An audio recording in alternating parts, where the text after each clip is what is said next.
Hello everyone. UP DElEd semester 1 का exam अगर आप देने वाले हो तो आप लोग ये वीडियो जरूर देखना, क्योंकि जैसे कि एक हवा फैला हुआ ही है कि यूपी डीएलएड में जो है बैक सबसे ज्यादा लगता है, और खास करके सेमेस्टर 1 में।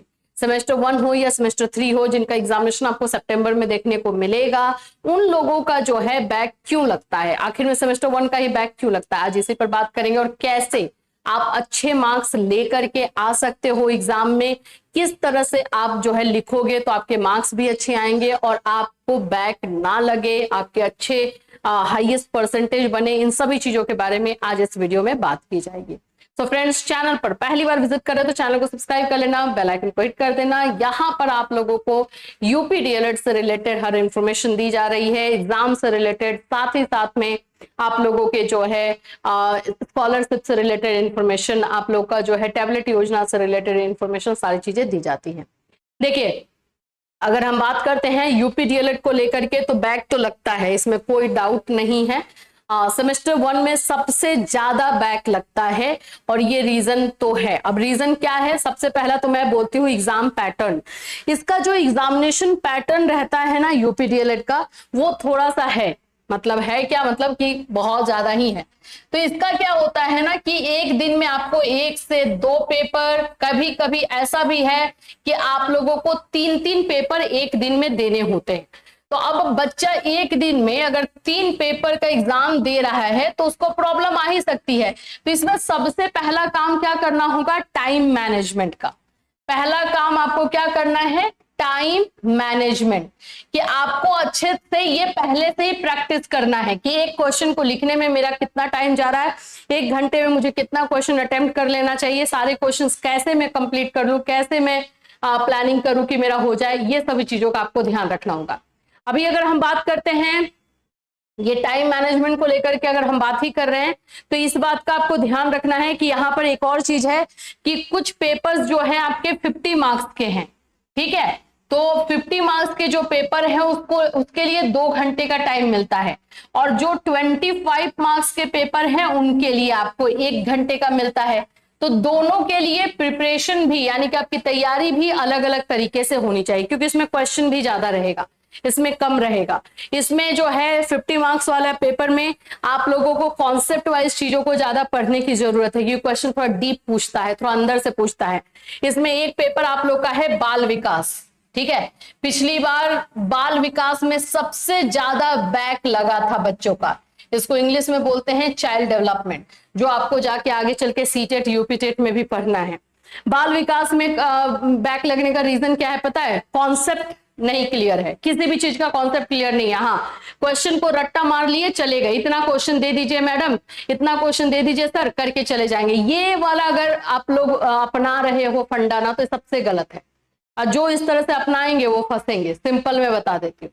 अब आप लोगों को जो है, मैं एक पिछली बार हम लोगों ने क्लास भी लिया था बाल विकास सभी पेपर का, और जो बच्चे अच्छे से कर गए उनका यही कहना था कि मैम आपने जो डीपली पढ़ाया था वो समझ में आ गया था। ये हमारा नोट्स है जिसमें मैंने थोड़ा डीप पढ़ा। डीप पढ़ाने का मतलब होता है कि आपको हर एक कॉन्सेप्ट क्लियर। अब जैसे मानो एग्जाम में आपका क्वेश्चन आ जाए कि बाल विकास की अवधारणा क्या है, या बाल विकास से आप क्या समझते हो, लिखो।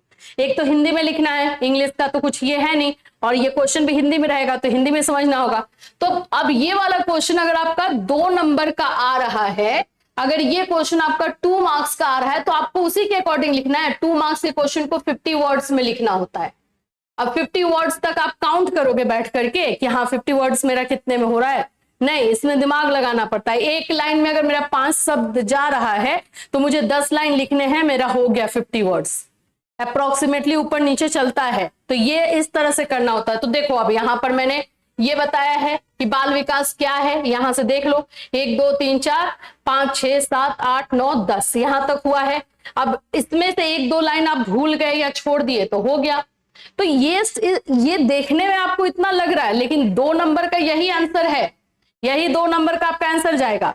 अब आपका आ जाता है, एक क्वेश्चन आता है बाल विकास की परिभाषाएं लिखें, या ये बोल देता है कि बाल विकास की 2 परिभाषाएं लिखें, ये 1 नंबर में क्वेश्चन आएगा। तो किसी भी राइटर का, जेम्स ड्रेवर के अनुसार लिखो, विकास की परिभाषाएं निम्नलिखित हैं। जेम्स ड्रेवर के अनुसार इस तरह से करके डाल दो हेडिंग, ये सेल के अनुसार हो गया। अब इसमें लाइन काउंट नहीं करना, इसमें 2 बोला था, हमने 2 लिख दिया है। तो हर एक क्वेश्चन के अकॉर्डिंग हमें देखना पड़ता है कि हमें किस तरह से करना है, और यही रीजन है बैक लगने का। और फर्स्ट सेमेस्टर में इसलिए लगता है कि बच्चे इन सभी चीजों से अवेयर नहीं होते हैं, और अवेयरनेस नहीं होने की वजह से जो है, पता नहीं होने की वजह से जो है ये चीजें होती हैं। तो आप लोग अगर सेमेस्टर 1 का एग्जाम देने वाले हो सितंबर में, तो बाबू ये सभी चीजों को थोड़ा सा देख लो, टाइम मैनेजमेंट पहले से करना स्टार्ट कर दो। दूसरा चीज है कि आप लोग टाइम मैनेजमेंट के अलावा जो है थोड़ा सा, अब तो कॉन्सेप्ट वाइज चीजों को जानने का उतना टाइम नहीं है, लेकिन फिर भी प्रीवियस ईयर का जो क्वेश्चन करो, थोड़ा सोच करके उस क्वेश्चन को देखो, ठीक है। क्वेश्चंस को देखो, उसका आंसर देखो सोच करके कि हाँ ये ऐसा हुआ तो क्यों हुआ। तो आगे एग्जाम में थोड़ा सा ट्विस्ट करके भी क्वेश्चन पूछेगा तो आप उसका आंसर दे पाओगे। तो ये इन चीजों का थोड़ा सा ध्यान रखिए, प्रैक्टिस कीजिए। लिखने का प्रैक्टिस मस्ट है। राइटिंग प्रैक्टिस जो बच्चे अभी नहीं करेंगे और सिर्फ सोचेंगे कि हम रट करके जाएं और हो जाए, तो ये डीएलएड में पॉसिबल नहीं है, खास करके यूपी डीएलएड में। क्योंकि जो लिखेगा वही समझेगा कि कितने लाइंस मुझे लिखने हैं, मैं कितने टाइम में कितना लाइन लिख पा रही हूँ, लिख पा रहा हूँ। तो ये चीजें आपको करनी होगी, बैक से बचना है तो, ठीक है। एग्जामिनेशन सितंबर में ही होना है। अब आपका 20 सितंबर के बाद हो, 20 के पहले हो, पहले का चांसेस अब लग नहीं रहा है, 20 सितंबर के बाद ही का चांसेस लग रहा है। जब भी हो एग्जाम अब सिर पर आ चुका है, तो जितना टाइम मिल रहा है उसको अच्छे से यूटिलाइज करो, ठीक है। और ये जो मैंने आपको नोट्स दिखाए, ये हमारे ऐप से मिल जाएगा, कैटलिस्ट सोनिया ऐप से, आप चाहो तो ले लो, और नहीं तो मैं आपको बस एक फॉर्मेट के तौर पे दिखा रही हूँ कि इस तरह से आपको लिखना है, इस तरह से चीजों को करना। अब एक और क्वेश्चन दिखा दूं तो, बाल विकास की प्रकृति आए, तो ये वाला जो है इस तरह का क्वेश्चन पॉइंट्स में लिख दोगे तो अच्छा रहेगा। बाल विकास के प्रमुख उद्देश्य लिख दो, 5 पॉइंट्स लिख दो, 6 पॉइंट्स लिख दो, काम खत्म। तो इस तरह से करना है, ठीक है। तो इस तरह से ये यूपी डीएलएड में अगर बैक से बचना चाहते हो तो प्रिपरेशन यानी प्लानिंग आपकी बहुत अच्छे तरीके से होनी चाहिए, स्ट्रेटेजी वाइज होनी चाहिए, वो देखना है। और सबसे ज्यादा बाल विकास में और मैथ्स में, ये 2 सब्जेक्ट में जो है बैक लगता है, तो दोनों सब्जेक्ट को अच्छे से देख लेना, और बाकी सारे सब्जेक्ट को ही देखना है, लेकिन इन दोनों सब्जेक्ट में लगता है तो इसको अच्छे से इस पे काम कर लेना। अगर कोई क्वेश्चन या क्वेरी है तो वीडियो में कमेंट कर देना, अगर हमें लगेगा तो हम उस पर भी वीडियो लेकर आएंगे, आप लोगों को जितना हेल्प हो सकता है उतना करेंगे। फिर मिलूंगी, चिल्ड्रन टेक केयर एवरीवन।